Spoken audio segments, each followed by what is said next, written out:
Hello दोस्तों, examination classes में आपका स्वागत है। आज मैं आप लोगों के लिए यूपी पुलिस कंप्यूटर ऑपरेटर का दोस्तों जो जीके वाला थ्योरेटिकल पार्ट चला रहा हूँ उसमें क्लास नंबर 34 लेके उपस्थित हूँ। हाँ दोस्तों, आज हम दोस्तों रसायन विज्ञान के बारे में डिस्कस करेंगे जो एक ही वीडियो में पूरा का पूरा हम फिनिश्ड करेंगे। आइए दोस्तों, चलिए आइए स्टार्ट करते हैं। पदार्थ का परमाणु सिद्धांत डाल्टन ने प्रतिपादित किया है।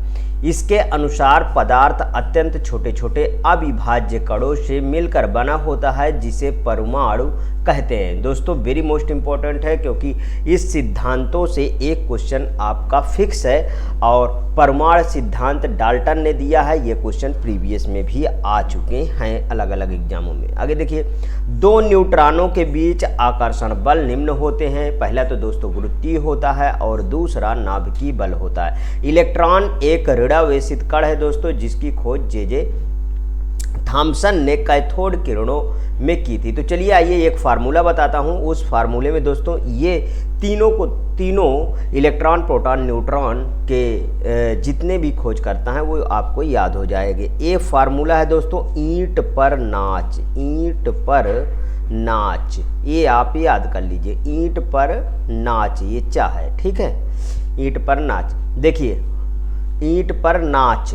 तो यहाँ से आइए, इलेक्ट्रॉन की खोज, ई से इलेक्ट्रॉन निकल रहा है ना, इलेक्ट्रॉन की खोज टा मतलब थॉम्पसन, ठीक है। इलेक्ट्रॉन की खोज थॉम्पसन ने किया, ठीक है, थॉम्पसन ने। पर यहाँ पे देखिए पर से ईंट पर प्रोटॉन की खोज रदरफोर्ड ने किया। पहले आर लिख गया, इसको पी बनाई। प्रोटॉन की खोज रदरफोर्ड ने किया। रा से आर निकल के आया। नाच में मतलब अब यहाँ पे न्यूट्रॉन की खोज चा से क्या होता है दोस्तों, चैडविक ने किया, ठीक है। चैडविक ने किया, चैडविक रहता है ना, तो चा से चैडविक, ठीक, चैडविक ने किया, ठीक। ये आ गया आपका। चलिए आइए अब यहाँ पे आइए, कैथोड किरण इलेक्ट्रॉनों की धाराएं होती है।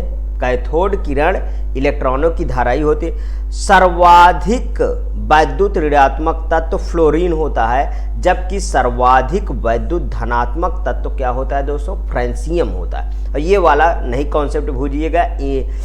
ईंट पर नाच, इलेक्ट्रॉन की खोज जे थॉमसन, प्रोटॉन की खोज रदरफोर्ड, ठीक है। नाच न्यूट्रॉन की खोज चैडविक ने किया था, इसको चाहे CH मान लीजिए, ठीक है। किसी तत्व के रासायनिक गुण नाभिक के अंदर विचरण करने वाले इलेक्ट्रॉनों की संख्या द्वारा तय किए जाते हैं। न्यूट्रॉन की खोज ये देखिए यहाँ पे आ गया, न्यूट्रॉन की खोज जे चैडविक ने किया। ईंट पर नाच बताया ना, ईंट पर नाच ये वाला बताया कॉन्सेप्ट। तो ये यहाँ पे देखिए, यन से न्यूट्रॉन की खोज कौन किया था, चैडविक ने। CH चाहे मान लीजिए, चैडविक ने किया था। न्यूट्रॉन एक विद्युत उदासीन कण है दोस्तों। न्यूट्रॉन का द्रव्यमान हाइड्रोजन परमाणु के द्रव्यमान के लगभग ही समान होता है, ठीक है।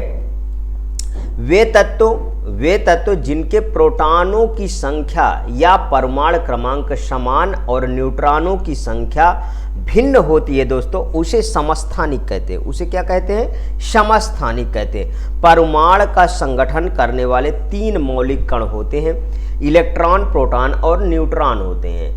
इलेक्ट्रॉन, प्रोटॉन और न्यूट्रॉन होते हैं। इलेक्ट्रॉन की खोज जे थॉमसन ने कैथोड किरणों में की थी। प्रोटॉन की खोज गॉलस्टीन ने की थी। प्रोटॉन की खोज रदरफोर्ड, ठीक है, पर रदरफोर्ड और गॉलस्टीन ने किया था। तो यहाँ पे गॉलस्टीन है, तो इससे कोई बहुत बड़ी बात नहीं है, ठीक है, दोनों लोग थे। प्रोटॉन पर एक धनावेशित कण है दोस्तों जबकि इलेक्ट्रॉन एक ऋणावेशित कण है। किसी परमाणु के नाभिक में उपस्थित न्यूट्रॉनों तथा प्रोटॉनों की संख्या के योग उसकी द्रव्यमान संख्या कहलाते हैं। तो अब यहाँ पे समझिए कि न्यूट्रॉन हो गया प्लस प्रोटॉन, की संख्या का योग जो है वो क्या कहलाता है दोस्तों, इसकी द्रव्यमान संख्या कहलाता है। ध्यान रखिएगा, नाभिक में उपस्थित प्रोटॉनों की संख्या को परमाणु क्रमांक कहते हैं। वेरी मोस्ट इंपॉर्टेंट, मतलब जो प्रोटॉन की संख्या होगी दोस्तों, जो प्रोटॉन की संख्या होगी वो क्या कहलाएगी, नाभिक में परमाणु क्रमांक। क्या कहलाएगी, परमाणु क्रमांक कहलाएगी। ठीक है। अमोनिया एक तीक्ष्ण गंध वाली रंगहीन गैस है दोस्तों, यह जल में अति विलेय है। वेरी मोस्ट इंपॉर्टेंट, अमोनिया जल में विलेय है। ठीक है। देखिए दोस्तों, आप वाटर पार्क में जाते हैं, आप कहाँ जाते हैं दोस्तों, वाटर पार्क में जाते हैं स्नान करने, तो उसमें जो पॉन्ड होता है, उसमें जो पानी भरा होता है, उसमें कौन सी गैस मिलाई जाती है, तो दोस्तों इसमें क्लोरीन मिलाई जाती है। क्लोरीन का काम क्या है दोस्तों, यहीं पे समझ लेते हैं। क्लोरीन दोस्तों जीवाणु नाशक होती है, मतलब इसमें जो छोटे छोटे जीवाणु होते हैं उनको मार देती है। समझ में आया। आगे देखिए, अमोनिया हाइड्रोक्साइड अमोनिया का जलीय विलयन है जो एक क्षारीय होता है, अतः यह लाल लिटमस को नीला कर देता है। एल्युमिनियम मुक्त अवस्था में पाई जाती है। एल्युमिनियम कहाँ पाई जाती है, मुक्त अवस्था में पाई जाती है। एल्युमिनियम के मुख्य खनिज बॉक्साइड, फेल्सपार और क्रायोलाइट आदि हैं दोस्तों। पीतल तांबा जिंक का मिश्रित रूप है। पीतल तांबा जिंक का मिश्रित रूप है, मतलब कहने का दोस्तों, तांबा प्लस जिंक मिला दो, तांबा प्लस जिंक मिला दो तो क्या बन के आ रहा है, तो बन के आ रहा है पीतल। ठीक है, क्या बन के आ रहा है, पीतल बन जा रहा। तांबा प्लस जिंक, याद रखिएगा, पीतल बन जा रहा। वेरी मोस्ट इंपॉर्टेंट, बहुत बार एग्जामों में आया हुआ है। इसमें तांबा और जिंक का अनुपात गुण के आधार पर अलग अलग रहता है दोस्तों। तांबा मुक्त एवं संयुक्त दोनों अवस्था में पाई जाती है। तांबा का शोधन विद्युत अपघटनी परिष्करण द्वारा किया जाता है। हीलियम का गलनांक सबसे कम होता है। देखिए दोस्तों, ये पूरा का पूरा केमिस्ट्री नहीं है, इसमें जो इम्पोर्टेंट पॉइंट है केमिस्ट्री के वो रखा गया है दोस्तों। आपके एग्जाम को देखते हुए कि आपके एग्जामों में क्या पूछा जा सकता है, उस अकॉर्डिंग ये बनाया गया है। आगे देखिए दोस्तों, मरकरी अन्य धातुओं के साथ क्रिया करके धातु अमलगम बनाती है।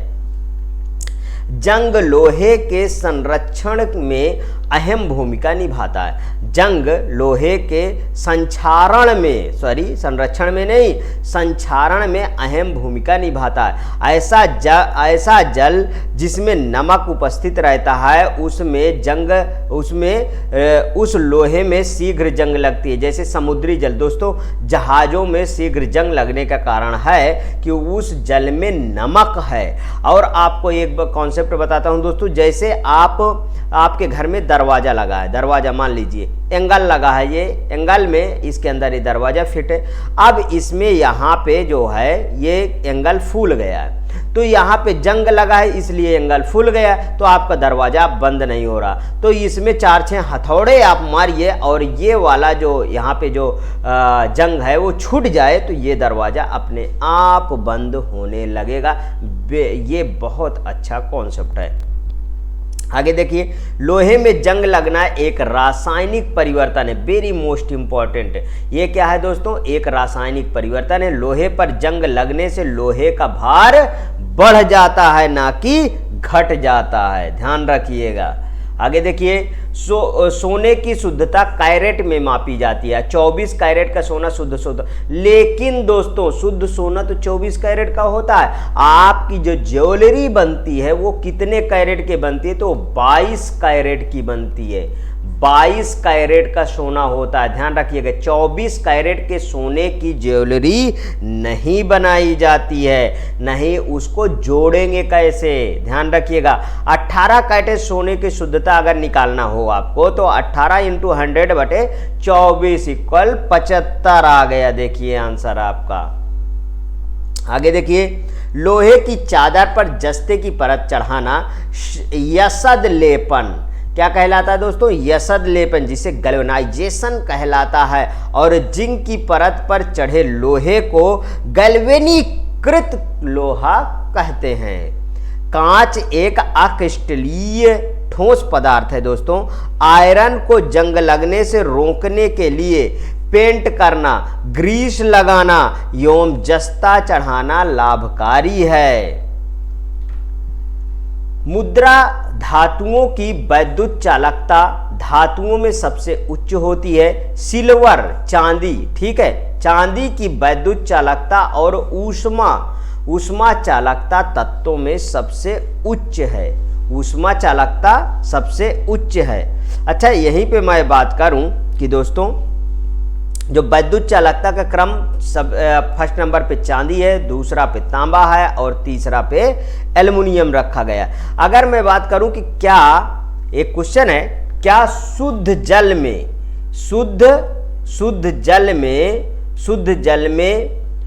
जिसे आसुत जल कहते हैं दोस्तों, ये इसे आसुत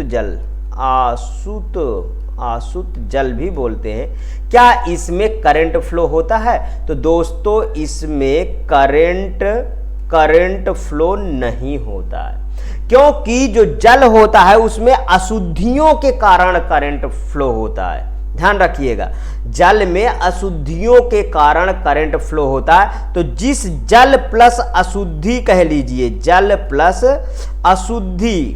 अशुद्धि जब मिली रहेगी तो भी इसमें करंट फ्लो होगा। ठीक, आगे देखिए दोस्तों, कांसा, ब्रॉन्ज, तांबा और टिन का मिश्रण होता है। मीन्स तांबा और टिन को मिला दिया जाए तो क्या बन जा रहा है? कांसा बन जा रहा है। तांबा और टिन को, कांसे का उपयोग बर्तन, मूर्तियां बनाने में सबसे ज्यादा होता है दोस्तों। लोहे का सबसे शुद्ध वाणिज्यिक रूप क्या है? पिटवा लोहा है दोस्तों। पिटवा लोहा लोहे के सबसे शुद्ध रूप है। इसमें कार्बन की मात्रा स्टील से भी कम होती है। लोहे की गुणवत्ता का निर्धारण उसमें निहित कार्बन के अनुपात पे ही निर्भर करती है। लिग्नाइट को भूरा कोयला भी कहा जाता है। किसको कहा जाता है? लिग्नाइट को। विद्युत चुंबक के रूप में लोहा, स्टील, निकल, कोबाल्ट आदि का प्रयोग होता है। तांबा का प्रयोग विद्युत चुंबक के रूप में नहीं किया जाता है। पोर्टलैंड सीमेंट में जिप्सम CaSO4.2H2O मिलाने से सीमेंट की उत्कृष्टता बढ़ जाती है। अच्छा दोस्तों, एक फिर से क्वेश्चन है, सीमेंट में जिप्सम सीमेंट को जमने से रोकने के लिए मिलाया जाता है। दोस्तों बहुत लोग को ये होगा कि सीमेंट को जमने के लिए जिप्सम मिलाया जाता, ऐसा नहीं है। सीमेंट को जमने से रोकने के लिए जिप्सम मिलाया जाता है कि वो जमने से रोका जा सके। ठीक है, रोका जा सके, इसलिए जिप्सम मिलाया जाता है। अब बात यहां पे आ गई, तो फिर इसीलिए दोस्तों, नहीं तो बताइए जो बिल्डिंग मिस्त्री बनाते हैं, अगर सीमेंट तुरंत जम जाएगी तो फिर वो कैसे घर बनेगा? नहीं बन पाएगा, इसलिए जिप्सम मिलाया जाता है। हाँ, जो ब्रिज वगैरह होते हैं दोस्तों, जैसे पानी में पिलर ढालना है तो वहां पे जिप्सम की मात्रा कम कर दी जाती है, ध्यान रखिएगा। सीमेंट की खोज जोसेफ स्पीडन ने 1824 ईस्वी में किया था। तो दोस्तों ये क्वेश्चन आया कि पहले जो बड़े बड़े किले बने हैं इंडिया में, एक से एक फेमस किला बना है, क्या उनमें सीमेंट लगी हुई है? तो दोस्तों वो सीमेंट नहीं लगी हुई है।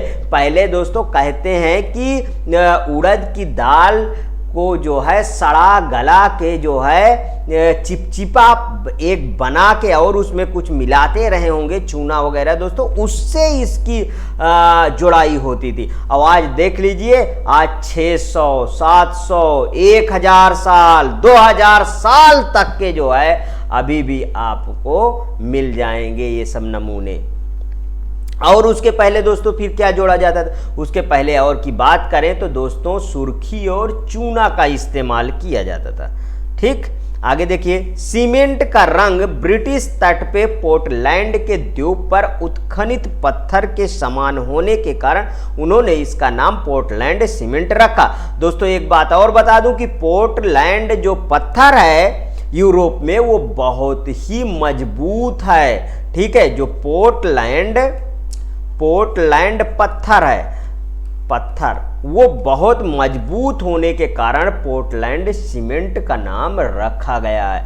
पोर्टलैंड सीमेंट में 35% फ्लाई ऐश पाया जाता है जो वातावरणीय प्रदूषण उत्पन्न करता है। दोस्तों, बिजली की स्तरी में अभ्रक के ऊपर नाइक्रोम का तार लिपटा हुआ रहता है। बिजली की स्तरी में, ठीक है।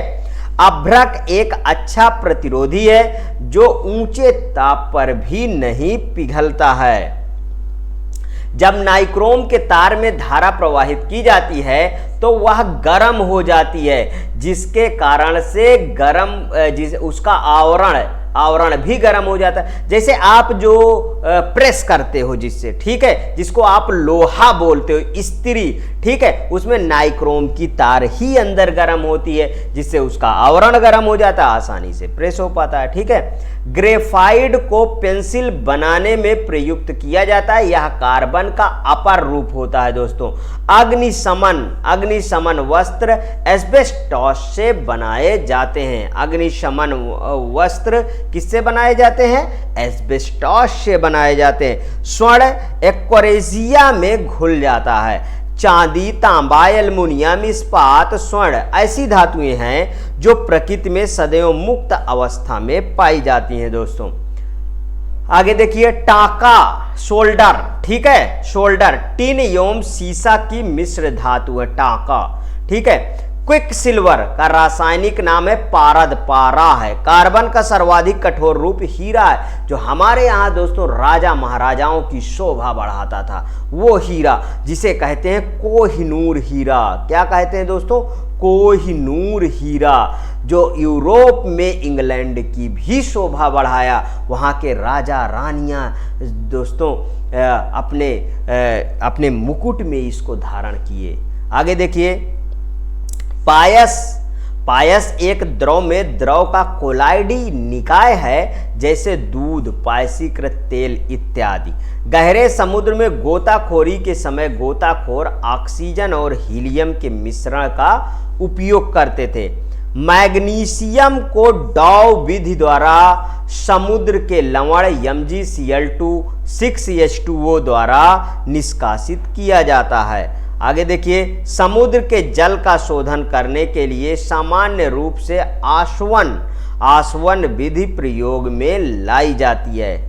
साधारण फिटकिरी का रासायनिक नाम पोटेशियम एल्युमिनियम सल्फेट K2SO4.Al2SO4.24H2O होता है। दोस्तों, आगे देखिए, फिटकिरी रक्त स्राव को रोक देती है। इसका कारण है स्कंदन। दोस्तों, जो दाढ़ी बनाने वाले नाई होते हैं, वो अक्सर आपकी दाढ़ी में ब्लेड लग जाता है, या आपके सिर जब आप टकला करवाते हैं तो उस टकले में ब्लेड लग जाता है, तो तुरंत वहाँ पे वो फिटकिरी रगड़ देता है और अपना बचाव करता है कि मुझसे जो है छुरा लगा नहीं है, लेकिन आप फिर भी जान जाते हैं और उसको 4 बार सुनाते हैं, अभी तेरा पैसा काट लेते हैं, तो बहुत छुरा मारा हमारे। दोस्तों, अब तो छुरा लग ही गया है, चाहे आप पैसा काटिए या ना काटिए, लेकिन आपको पैसा भी ले लेगा, छुरा तो मार ही दिया है। आगे देखिए, क्रिस्टलीकरण विधि ठोस पदार्थों के शोधन में प्रयुक्त होती है। आसुत जल का सबसे शुद्धतम रूप है, जबकि वायु विभिन्न गैसों का समांगी मिश्रण होता है। दोस्तों, एल्कोहल जल मिश्रण से जल को आसवन द्वारा अलग किया जा सकता है। सर्वप्रथम नीदरलैंड में वर्ष 1893 में ओजोन का प्रयोग जल के उपचार में किया गया था। अब आ गया यहाँ पे ओजोन, तो ओजोन के बारे में थोड़ा समझ लेते हैं। देखिए, यहाँ पे समझिए दोस्तों, हमारे एटमॉस्फेयर में लेयरिंग पाई जाती है। मैं 4 मुख्य लेयर बताऊंगा, कहीं कहीं पे 5 लिखा होता है। नीचे है सबसे क्या? क्षोभ मंडल, ठीक है, नीचे क्या? क्षोभ मंडल। उसके ऊपर जाइए, समताप मंडल। क्या है? समताप मंडल। इसके आगे जाइए, आयन मंडल है। इसके आगे जाइए तो क्या है दोस्तों? आयन मंडल है, ठीक है। उसके ऊपर जाइए, इसके ऊपर आयन मंडल के ऊपर तो बहिर्मंडल है, ठीक है, बहिर्मंडल। अब देखिए जो क्षोभ मंडल है, हमारे पृथ्वी का औसतन टेम्परेचर कितना है, 18 से 20 माना गया है, ठीक है। वहीं पे क्षोभ मंडल पे ऊपर जाते हैं तो इसका टेम्परेचर दोस्तों -86 डिग्री हो जाता है। क्षोभ मंडल की ऊंचाई कितनी होती है दोस्तों, लगभग 20 किलोमीटर, 0 to 20 किलोमीटर होती है। तो यहीं पे फिर उसके बाद समताप मंडल पे आगे जाएंगे तो फिर दोस्तों इसका टेम्परेचर घटने लगता है, -2 डिग्री टेम्परेचर बचता है। जितनी भी वातावरणीय घटनाएं होती हैं वो सब दोस्तों क्षोभ मंडल में होती हैं, ठीक है। बादल का बनना, बिजली कड़कना, सब क्षोभ मंडल में। तो फिर एरोप्लेन कहाँ पे उड़ते हैं दोस्तों, एरोप्लेन उड़ते हैं यहाँ पे समताप मंडल पे, क्योंकि समताप मंडल पूरा साफ होता है। और इसके ऊपर क्या होते हैं दोस्तों, इसके ऊपर आप जो आप उपग्रह छोड़ते हो वो तो बहिर्मंडल में होता है, ठीक है। इसके ऊपर यहाँ पे आपके सैटेलाइट वगैरह होती हैं। क्या होती हैं दोस्तों, सैटेलाइट, सैटेलाइट, ठीक है, सैटेलाइट होते हैं। अब इनमें अगर यहाँ पे जो उपग्रह आप ले जाके छोड़ते हो दोस्तों, ये वाईफाई वगैरह का काम आयनमंडल में ही के बीच में होता है, बहिर्मंडल आयनमंडल के बीच में। और जहाँ पे ये सैटेलाइट छोड़ी जाती है दोस्तों, लगभग 1200 डिग्री टेम्परेचर के करीब पहुँच जाता है, ठीक है, ध्यान रखिए। अब आगे चलिए, ओजोन का प्रयोग जल उपचार में विसंक्रमण और ऑक्सीकरण के लिए किया जाता है, ठीक है, विसंक्रमण और ऑक्सीकरण। ग्लूकोज हेक्सोज शर्करा का एक प्रकार है दोस्तों। ग्लूकोज को डेक्सट्रोज या ग्रेप शुगर के नाम से भी जाना जाता है। ग्लूकोज का आणविक सूत्र है C6H12O6 होता है दोस्तों। वेरी मोस्ट इंपॉर्टेंट है, बहुत बार एग्जाम में ये चीज पूछा गया है, ध्यान रखिएगा। नेक्स्ट, शुष्क बर्फ कार्बन डाइऑक्साइड का ठोस रूप है। यह गैस अग्निशमन में प्रयुक्त होती है। जिस जल में साबुन घुलने पर झाग देता है उसे मृदु जल कहते हैं, और जिसमें साबुन नहीं घुलता है, झाग नहीं देता, उसे कठोर जल कहते हैं। अब इसका कारण क्या है, देखिए, आपका जो मृदु जल होता है जो आपके घरों में है, और जो समुद्री जल होता है, समुद्री जल उसमें दोस्तों नमक होता है। नमक में यदि समुद्री जल में आप साबुन लगाएंगे तो झाग नहीं देगा, ठीक, झाग नहीं देगा, कंपैरिजन टू आपके घरों में जो जल यूज होता है। आग को बुझाने के लिए कार्बन डाइऑक्साइड गैस का प्रयोग की जाती है। यह जलने में सहायक नहीं होती। फिर जलने में कौन सी सहायक होती है, वो होती है दोस्तों ऑक्सीजन, O2। आप एक सिंपल सा एग्जांपल समझिए, आपके घरों में गैस है, आपके घरों में जो LPG gas, liquid petroleum gas, LPG का आप यूज करते हो, ठीक है। आप अपने गैस चूल्हे में देखिए, जहाँ पे बर्नर जलता है उससे पहले उसमें ऐसे जो नली होती है दोस्तों, वो यहाँ पे पूरा का पूरा कटी होती है। यहाँ से गैस निकलती है तो इधर से ये ऑक्सीजन लेता है, तब जाके आपका यहाँ बर्नर जलता है। समझ में आया इतनी बात? तो ज्वलनशील गैस हमारी कौन सी हो गई, फिर तो O2 हो गई। आगे देखिए, रासायनिक दृष्टि से चूने के पानी को कैल्शियम हाइड्रोक्साइड कहते हैं, जिसका रासायनिक सूत्र होता है CaOH2 है, ठीक, कैल्शियम हाइड्रोक्साइड का। वनस्पति तेलों को हाइड्रोजन गैस के साथ निकेल की उपस्थिति संतृप्त वसाओं में परिवर्तित किया जाता है। इस क्रिया को हाइड्रोजनीकरण कहते हैं। जिन ग्लिसराइडों का गलनांक 20 डिग्री से कम होता है वे तेल कहलाते हैं, और जबकि जिनका गलनांक 20 डिग्री से ऊपर होता है वो वसा कहलाता है। दोस्तों इसको बहुत अच्छा कॉन्सेप्ट में बता देता हूं। आप डालडा घी खाए होंगे, ठीक है, डालडा घी खाए होंगे। डालडा घी कैसे बनाया जाता था, तो ये बनाया जाता था पाम ऑयल मतलब पाम ट्री का जो फल होता है उसको दोस्तों लाके उससे तेल निकाला जाता था, और 20 डिग्री सेंटीग्रेड के ऊपर, ठीक है, 20 डिग्री सेंटीग्रेड के ऊपर तो ये पॉम ऑयल इससे निकाला जाए, और उसमें लिखा भी रहता था पॉम ऑयल, ऊपर गर्म कर किया जाता होगा। और उसके बाद दोस्तों ये देसी घी की तरह,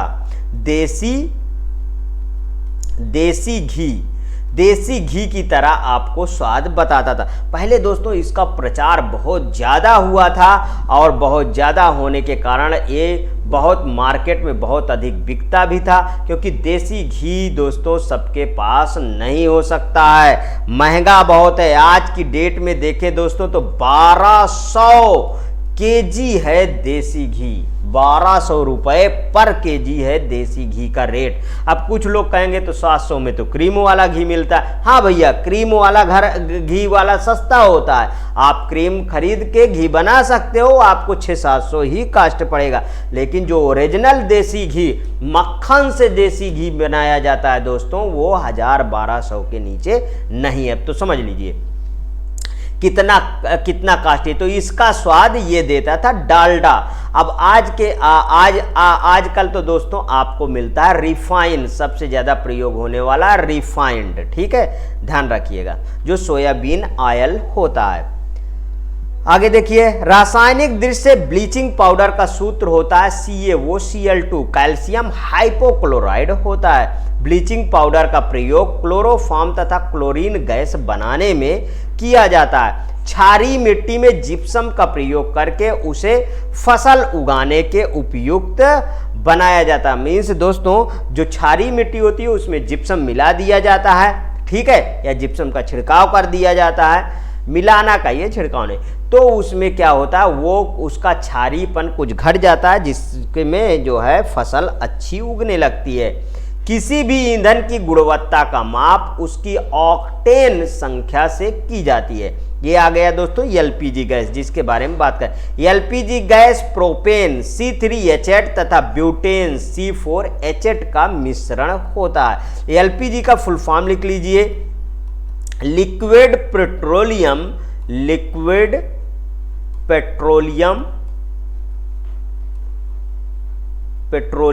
गैस, ठीक है, लिक्विड पेट्रोलियम गैस इसका फुल फॉर्म है। आगे देखिए, एलपीजी के मुख्य अवयव क्या है दोस्तों, ब्यूटोन और आइसोब्यूटेन हैं।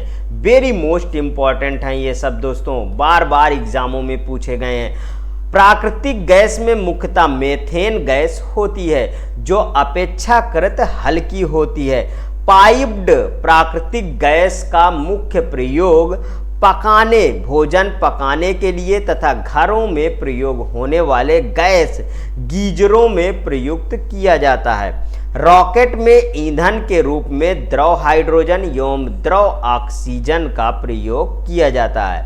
पेट्रोल से लगी आग को बुझाने में जल प्रभावी नहीं होता है, क्योंकि जल और पेट्रोल एक दूसरे में अमिश्रणीय हैं और पेट्रोल ऊपरी परत बनाता है, अतः जलता रहता है। दोस्तों आपको याद होना चाहिए, जो समुद्र में पेट्रोल गिर जाता है ले जाने वक्त तो ऊपर जलने लगता है, ठीक है। और पेट्रोल टंकी, एक और कॉन्सेप्ट देखिए, पेट्रोल टंकी, ठीक है, पेट्रोल टंकी में बाल्टी रेड कलर की ऐसे टंगी होती है, ठीक है। इनमें दोस्तों ये बाल्टी है, ठीक है, ये इनमें पानी नहीं भरा होता है, इनमें क्या भरा होता है, इसमें बालू भरा होता है, क्योंकि जब पेट्रोल से आग लगती है दोस्तों तो उसमें पानी नहीं डाला जाता है, ध्यान रखिएगा, क्योंकि पानी नीचे चला जाएगा, पेट्रोल ऊपर रहेगा और जलता रहेगा। आगे देखिए, पेट्रोल से लगी आग को बुझाने के लिए फोम प्रकार के अग्निशामक का प्रयोग किया जाता है। रियान को पहले कृत्रिम सिल्क कहते थे। रियान एक पॉलीसैकराइड है। रियान क्या है, एक पॉलीसैकराइड है। पॉलीथीन एक पॉलीमर बहुलक है दोस्तों, जिसका मोनोमर एथिलीन CH2 = CH2 होता है। बहुलक या पॉलीमर बहुत अधिक अणु मात्रा वाला कार्बनिक यौगिक होता है। व्यापारिक वैसलीन पेट्रोलियम द्वारा निकाला जाता है। व्यापारिक वैसलीन कहाँ से निकाला जाता है, पेट्रोलियम द्वारा निकाला जाता है। हाइड्रोकार्बन का प्राकृतिक स्रोत जीवभार है। हाइड्रोकार्बन का प्राकृतिक स्रोत जीवभार है। टेरिलीन न्यूनतम ज्वलनशील रेशा है। टेरिलीन क्या है दोस्तों? न्यूनतम ज्वलनशील रेशा है, मीन्स फाइबर है। वाणिज्य में कृत्रिम रेशा को टेरिलीन कहा जाता है। 6 अगस्त 1945 को अमेरिकी वायुसेना ने जापान के हिरोशिमा पर परमाणु बम लिटिल बॉय गिराया था। अब यहाँ पे देखिए दोस्तों, 2 कॉन्सेप्ट बताता हूँ। परमाणु बम, एक होता है परमाणु बम और एक होता है हाइड्रोजन बम। एक क्या होता है? Hydrogen bomb. ये दोस्तों परमाणु बम विखंडन पे काम करता है, विखंडन पे काम करता है, और ये दोस्तों संलयन पे काम करता है, संलयन पे काम करता है। हानिकारक सबसे ज्यादा कौन सा है? हानिकारक सबसे ज्यादा खतरनाक जिसे बोलते हैं वो हाइड्रोजन बम है दोस्तों। ठीक है, परमाणु बम उससे कम हानिकारक। जैसे हिरोशिमा और नागासाकी 6 अगस्त और 9 अगस्त याद होना चाहिए। ये हिरोशिमा की बात की है ना, नागासाकी 9 अगस्त, नागासाकी 9 अगस्त को गिराया गया था, 9 अगस्त 1945। ठीक है, अब देखिए दोस्तों, दोनों जहां पे बम गिराए गए हैं हिरोशिमा नागासाकी में, आज भी वहां देखिए इन्वायरमेंट चेंज है। और कहीं हाइड्रोजन बम गिराया जाता तो क्या हाल होती वो आप समझ भी नहीं पाएंगे, कितना खतरनाक होता। आगे देखिए, चॉकलेट स्वास्थ्य के लिए हानिकारक हो सकते हैं क्योंकि उनमें कैडमियम और लेड की मात्रा अधिक होती है दोस्तों। नाभिकीय ऊर्जा ऐसी ऊर्जा है जो प्रत्येक परमाणु में अंतर्निहित होती है। सभी मौजूदा नाभिकीय ऊर्जा संयंत्रों में विखंडन का प्रयोग किया जाता है। परमाणु रिएक्टरों में प्रयुक्त ईंधन यूरेनियम है। परमाणु रिएक्टर के अंदर यूरेनियम परमाणु नियंत्रित श्रृंखला अभिक्रिया द्वारा विखंडित किए जाते हैं। मंदक न्यूट्रॉनों की गति को मंद करता है। भारी जल D2O ग्रेफाइड या कैडमियम की छड़ों का प्रयोग मंदक के रूप में दोस्तों किया जाता है। इनमें भारी जल का सर्वोत्तम मंदक माना जाता है।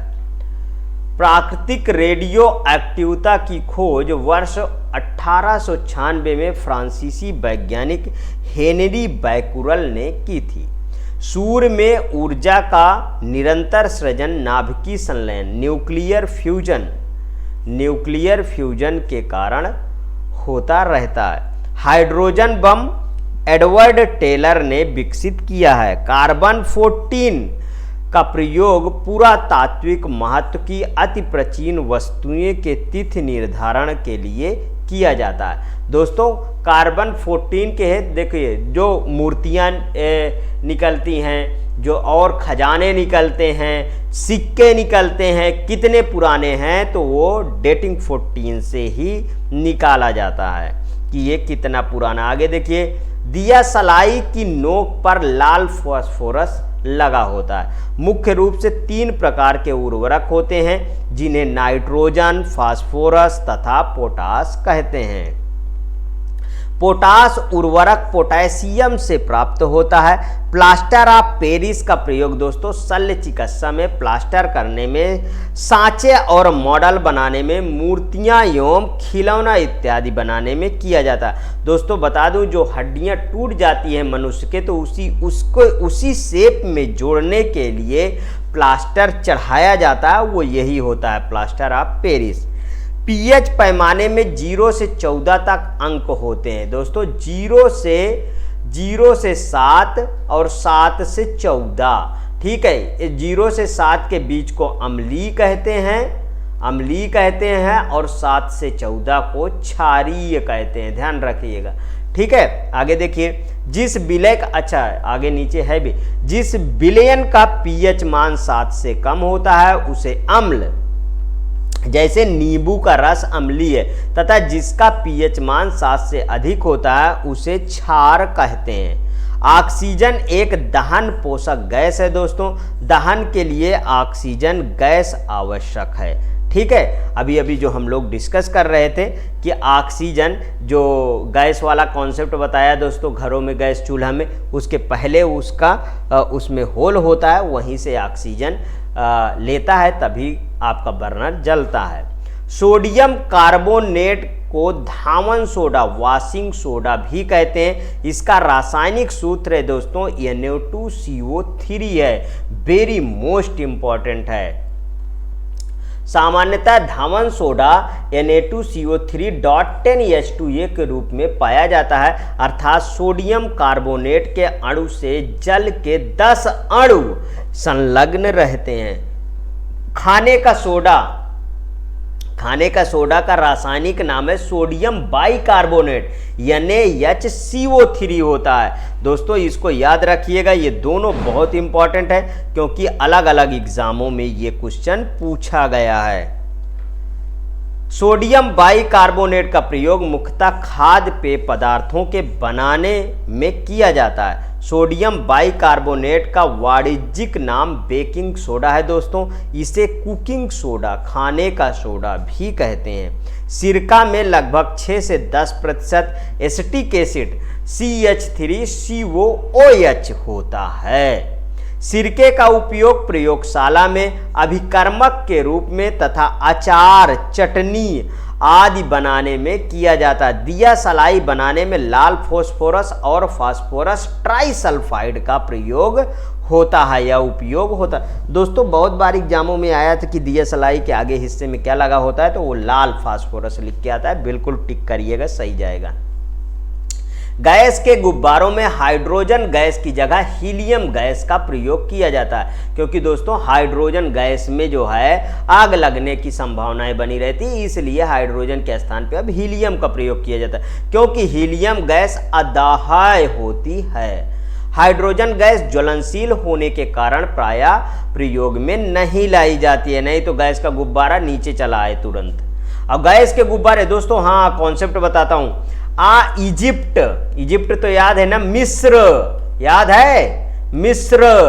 देखिए यहाँ पे सुबह सुबह दोस्तों 4 बजे सुबह से ही गैस के गुब्बारे उड़ाए जाते हैं। आप जो है पढ़ सकते हैं गूगल में डाल के, मिस्र, इजिप्ट, ठीक है, इजिप्ट, यहाँ पे गैस के गुब्बारे उड़ाए जाते हैं, बहुत सुंदर लगते हैं दोस्तों, और इसमें हीलियम गैस ही भरी जाती है। और 4-4 सिलेंडर दोस्तों रहते हैं, और उन सिलेंडरों में नीचे से, जैसे ये गुब्बारा होता है, ये बड़ा सा गुब्बारा होता है, यहाँ पे होल होता है पूरा, और यहाँ पे सिलेंडर रखे होते हैं दोस्तों, 4 सिलेंडर, 4-3 जैसे जिसकी आवश्यकता होती है, और यहाँ पे बर्नर होता है, और इस बर्नर में ये कनेक्टेड होते हैं, ठीक है, ये कनेक्टेड होते हैं, और ऐसे इसमें ऐसे जलाते हैं तो इसमें गर्म हवा भरी जाती है, और फिर ये ऊपर को उठता है, और इसमें टोली होती है। उस टोलियों में, ये यहाँ पे टोली लगी होती है, इन टोलियों में 12, 14, 18, 24 ऐसे आदमी बैठा ले जाते हैं, मतलब ऐसे बैठा ले जाते हैं आदमियों को, और फिर उड़ाते हैं, सैर कराते हैं। आगे देखिए, carbon dioxide, carbon monoxide, nitrogen oxide तथा सीसा व भारी धातुओं के निलंबित कणों के उत्सर्जन के कारण नगरीय वातावरण ग्रामीण वातावरण की अपेक्षा अधिक प्रदूषित होता है। हाइड्रोजन सल्फाइड H2S एक रंगहीन गैस है जिसमें सड़े अंडे जैसी गंध होती है। वर्ष 1847 में जेम्स सिम्पसन ने क्लोरोफॉर्म का निश्चेतक के रूप में प्रयोग किया था। किसको दोस्तों? क्लोरोफॉर्म को निश्चेतक के रूप में प्रयोग किया था। KMnO4 पोटेशियम परमैंगनेट का प्रयोग रोगाणुनाशक के रूप में किया जाता है। पोटेशियम परमैंगनेट एक एंटीसेप्टिक है। इसका उपयोग हाथों तथा पैरों में त्वचा रोग तथा कवकों के संक्रमण को रोकने में तथा अल्सर के उपचार में किया जाता है। पोटेशियम परमैंगनेट का उपयोग गोनोरिया के उपचार में भी होता है। इसे लाल दवा के नाम से जाना जाता है। नाइट्रस ऑक्साइड, जिसे प्रायः लाफिंग गैस या N2O कहते हैं दोस्तों, लाफिंग गैस या N2O कहते हैं, एक रासायनिक अकार्बनिक यौगिक होता है। वायुमंडल में नाइट्रोजन सबसे अधिक 78.08%, ऑक्सीजन 20.95%, इसे 21 लिखा रहेगा, ध्यान रखिएगा। कार्बन डाइऑक्साइड 0.036% और उत्कृष्ट गैस लगभग 0.937% होती है। रेडॉन को छोड़कर अन्य सभी उत्कृष्ट गैसें वायुमंडल में पाई जाती हैं। निष्क्रिय गैसों में आर्गन वायुमंडल में सबसे अधिक मात्रा में पाई जाती है, जिसकी खोज रेले एवं विलियम रामसे ने की थी दोस्तों। नैप्थलीन का मुख्य स्रोत कोल तार है। व्यापक रूप से इस्तेमाल किया गया नाइट्रोजनी उर्वरक यूरिया है। क्या है दोस्तों? यूरिया है। यूरिया ऐसा उर्वरक है जिसमें नाइट्रोजन की सर्वाधिक मात्रा 46% पाई जाती है। विशाल संख्या में स्वचालित वाहनों वाले नगर की वायु को सीसा लेड प्रदूषित कर देता है। सीसा या लेड प्रदूषित कर। वसा के साथ कास्टिक सोडा को उबालकर साबुन तैयार किया जाता है दोस्तों। NaOH सूत्र वाले यौगिक का सामान्य नाम है caustic soda. Plaster of Paris को जल से क्रिया कराने पर ऊष्मा उत्पन्न होती है और वह शीघ्रता से जिप्सम में बदलकर जम जाता है।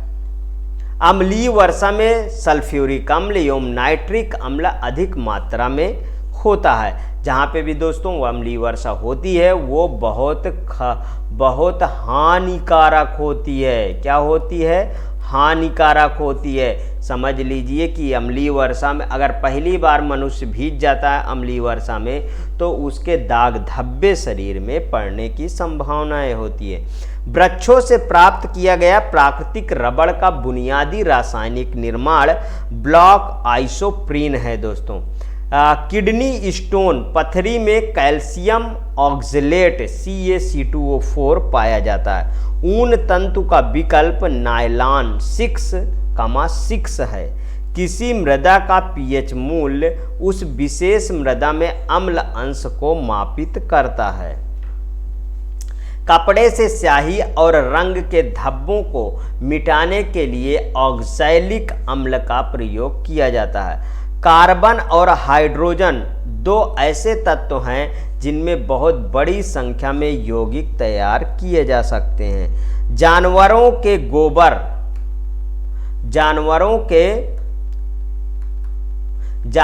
के गोबर अपशिष्ट को बायोगैस प्लांट के लिए मुख्य कच्चा पदार्थ माना जाता है दोस्तों। गोबर गैस बायोगैस का संगठन इस प्रकार है: methane 55%, hydrogen 7.4%, carbon dioxide 35%, nitrogen 2.6% तथा हाइड्रोजन सल्फाइड के कुछ अंश होता है। ओजोन परत के अवक्षय में क्लोरोफ्लोरोकार्बन, ठीक है, क्लोरोफ्लोरोकार्बन, हैलेंस और नाइट्रोजन ऑक्साइड प्रमुख हैं। ओजोन का सर्वाधिक विनाश क्लोरोफ्लोरोकार्बन में वृद्धि के कारण होता है। दोस्तों ओजोन परत के बारे में मैं बता दिया हूं कि समताप मंडल में ही पाई जाती है और दोस्तों ऊपरी भाग में, ठीक है। और कहा जाए तो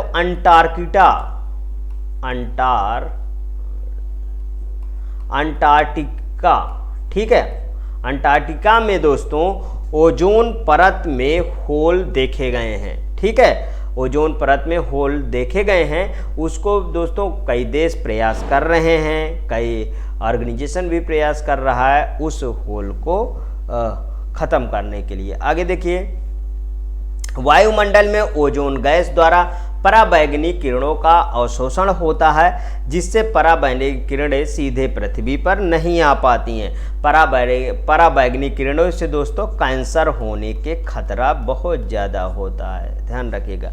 इसलिए ओजोन परत हमारे लिए बहुत लाभकारी है। पाश्चुरीकरण वह प्रक्रिया है जिसमें दूध को 63 डिग्री सेंटीग्रेड पर 30 मिनट तक गर्म किया जाता और फिर शीघ्रता से उसे ठंडा किया जाता है। तभी आप 2-3 दिन वो अमूल ब्रांड याद है ना, गाढ़ा मजा याद है, ठीक है। ये सब दूध आते हैं जो मार्केट में 2-3 दिन इनकी वैलिडिटी होती है, 3 दिन तक लिखा रहता है, ठीक है। तो दोस्तों यही पाश्चुरीकरण क्रिया के तहत ही होता है। अमूल तो दोस्तों ब्रांड है पूरे इंडिया का। आगे देखिए, दहन एक रासायनिक प्रक्रिया है दोस्तों। सिगरेट के धुएं में प्रमुख रूप से कार्बन मोनोऑक्साइड CO और हाइड्रोजन साइनाइड मुख्य प्रदूषक के रूप में होता है। कार्बन मोनोऑक्साइड प्रमुख वायु प्रदूषक हैं। उत्पादक गैस, प्रोड्यूसर गैस जिसे कहते हैं, मुख्यतः नाइट्रोजन कार्बन मोनोऑक्साइड का मिश्रण है। रात को पेड़ के नीचे सोने की सलाह नहीं दी जाती है, क्योंकि पेड़ रात में कार्बन डाइऑक्साइड निकालते हैं। दोस्तों बता दूं कि 3 ऐसे पौधे भी हैं जैसे पीपल, बरगद, नीम, ये सब दोस्तों ऑक्सीजन जो है ही छोड़ते हैं 24। अगर पीपल की बात करें, ये देखिए पीपल का पौधा है मान लीजिए, ठीक है, ये पीपल का पौधा, ये 24 घंटे 24 आवर्स आपको ऑक्सीजन ही देता है। इसीलिए इसमें देवता भी कहते हैं निवास करते हैं और आप पीपल के वृक्ष की पूजा करते हैं, ठीक है, यही कारण है दोस्तों। आगे चलिए, उत्प्रेरक वह पदार्थ है जो किसी रासायनिक अभिक्रिया की दर को परिवर्तित कर देता है, परंतु स्वयं अभिक्रिया के अंत में रासायनिक रूप में अपरिवर्तित रहता है, ध्यान रखिएगा। सोडियम बेंजोएट का उपचार अचार, मुरब्बे, टमाटर की चटनी, फलों के रस एवं अन्य खाद्य पदार्थों के परिरक्षण में परिरक्षक के रूप में होता है। भोपाल गैस त्रासदी हानिकारक गैस मिथाइल आइसोसाइनेट थी दोस्तों, जो मध्य प्रदेश के भोपाल में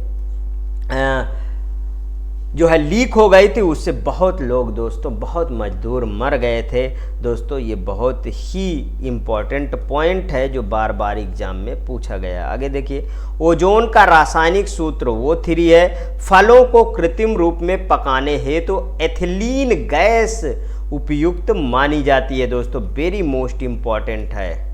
आगे देखिए, प्रोविजनल ऑफ फूड एडल्ट्रेशन अधिनियम के तहत एसिटिलीन गैस को फलों को पकाने पर प्रतिबंध है।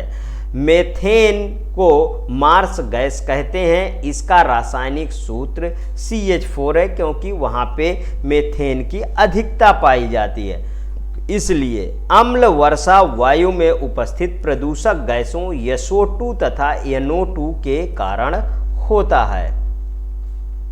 वायु में सल्फर डाइऑक्साइड SO2 जल H2O से क्रिया करके सल्फ्यूरिक अम्ल H2SO4 तथा नाइट्रोजन डाइऑक्साइड के जल से क्रिया फलस्वरूप नाइट्रिक अम्ल HNO3 बनाता है। हाइड्रोजन की खोज वर्ष 1766 में सर हेनरी कैवेंडिश द्वारा की गई थी दोस्तों, वेरी मोस्ट इंपॉर्टेंट है। गन्ने को पेर कर रस निकालने के लिए बचा ठोस पदार्थ, नस निकालने के बाद जो ठोस पदार्थ बचता है उसे दोस्तों खोई कहलाता है। क्लोरीन का उपयोग रोगाणुनाशक के रूप में पेयजल के शोधन में भी किया जाता है, और वहाँ मैं वाटर पार्क वाला कॉन्सेप्ट बताया, वहाँ पे भी क्लोरीन ही मिलाई जाती है। पेयजल में उपस्थित जीवाणुओं को क्लोरीन द्वारा नष्ट किया जाता है। क्लोरीन के अन्य उपयोग ब्लीचिंग पाउडर के निर्माण में तथा विरंजक के रूप में किया जाता। मोमबत्ती दोस्तों पैराफिन नामक हाइड्रोकार्बन की बनी होती है। उच्च दाब पर निकेल उत्प्रेरक की उपस्थिति में हाइड्रोजन वनस्पति तेलों से संयोग करके उन्हें वनस्पति घी में परिणत कर देता है। इस प्रक्रिया को तेलों का हाइड्रोजनीकरण कहते हैं। चूहों के विष का रासायनिक नाम जिंक सल्फाइड है। क्या है दोस्तों? रासायनिक नाम जिंक सल्फाइड है। भीड़ को तितर बितर करने में पुलिस द्वारा इस्तेमाल की जाने वाली आसुर गैस क्लोरोपिक्रिन CCl3NO2 होती है। बोन ऐश में कैल्शियम ऑक्साइड और फास्फोरस पेंटाऑक्साइड होता है। कैल्शियम उपास्थि तथा हड्डियों के निर्माण और संपोषण में आवश्यक तत्व है। ना चिपकने वाले खाना पकाने के बर्तनों में टेफ्लॉन का लेप चढ़ा होता है। टेफ्लॉन का लेप चढ़ा होता है। रासायनिक पदार्थों के व्यापारिक नाम, रासायनिक सूत्र, ये सब के बारे में अब चर्चा करेंगे। यहाँ पे देखिए व्यापारिक नाम क्या है दोस्तों, इसका रासायनिक नाम क्या है, रासायनिक सूत्र क्या है, इनको समझिए। ये यहाँ से दोस्तों आपके 1 नंबर पक्के एक क्वेश्चन तो जरूर देखा जाएगा यहाँ से, ठीक है। साधारण नमक सोडियम क्लोराइड NaCl होता है, very most important. Baking soda sodium bicarbonate NaHCO3 होता है इसका सूत्र। धावन सोडा सोडियम कार्बोनेट होता है दोस्तों, Na2CO3.10H2O होता है, ये भी important. Caustic soda very most important, sodium hydroxide होता है, NaOH होता है।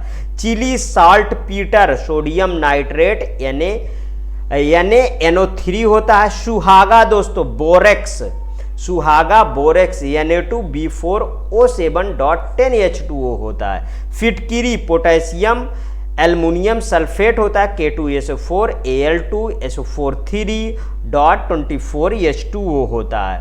लाल दवा पोटेशियम परमैंगनेट KMnO4 होता है। सोरा नाइटर पोटेशियम नाइट्रेट KNO3 होता है। चूने का पानी very most calcium hydroxide CaOH2 होता है। विरंजक चूर्ण very most important, bleaching powder CaOCl.Cl होता है। चाक या चूना पत्थर या संगमरमर कैल्शियम कार्बोनेट CaCO3 होता है।